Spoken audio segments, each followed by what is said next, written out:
episode number 8 of CEOTraining.com. Within this episode, we're going to talk about taking a top-down view on your business. You can see behind me here, I'm at the Surrett Park here in Sao Paulo, Brazil. And I've been running here for 4 years, on and off, taking runs in this park right here. I live just a few blocks away. And I know the park really well by running on the trails in the park, the roads in the park. I ran every direction in the park, up and down, around, both directions. I've ran fast, ran slow. I feel like I know this park really well. I could probably walk in the dark and not, trip and fall on my face. But what's interesting is now that I come up here within this high rise and I'm looking down on the park, it looks totally different. I can see things from a completely different perspective. I can see different ways that I could do things. I can see areas that I probably would want to avoid that was hidden by trees before. And I can just see a lot better from 1,000 feet up than I could when I was running on the ground with my feet on the ground on the trails. So you have to think about how this could change your business. No matter how long you've worked in your business, how hard you've worked in your business, or if you've worked on your copywriting and your marketing and your team and all different things, it doesn't really matter if you haven't taken a high-level view of your business recently. So what I'm going to do is show you how you can do this in a few different ways that will almost guarantee you come up with some new perspective or insight or inspiration for your business and where to take it next. The first thing to do is to map out your business. Draw it out as kind of a process map or bubble map on how things are being ran right now. How your business is set up, how is the legal structure set up, how is your team set up, what's your focus in your business right now, and map that out. Get that completely done.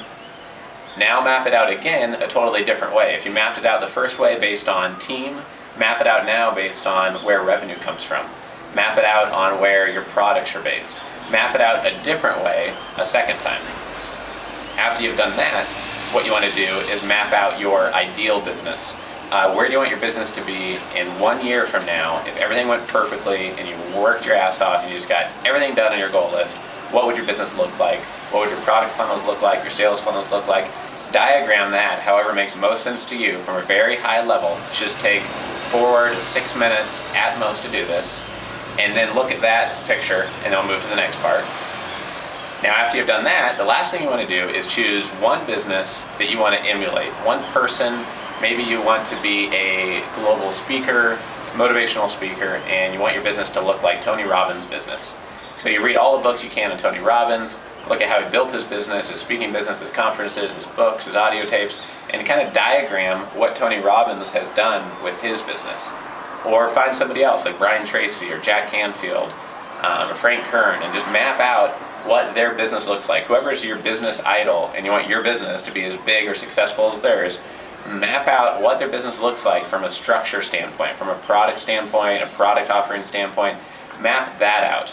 Now look at the 2 maps you made of your own business, the ideal map of your own business, and then the idol map of your business idol and what their business looks like, and see what new insights you have.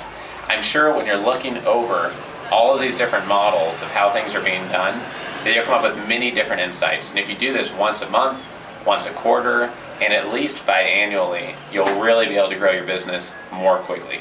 One example of this is in my own business. I realized that while looking at very successful presenters and trainers and speakers, that many of them have published many books. Myself, I'd only published 5 or 6 books when I realized this, and I saw that many people that I was trying to emulate in business have published 30 books, 40 books, or 50 plus books, and have sold a lot of copies of those books. So that's something I've been focusing more on in terms of getting more book sales, writing more books.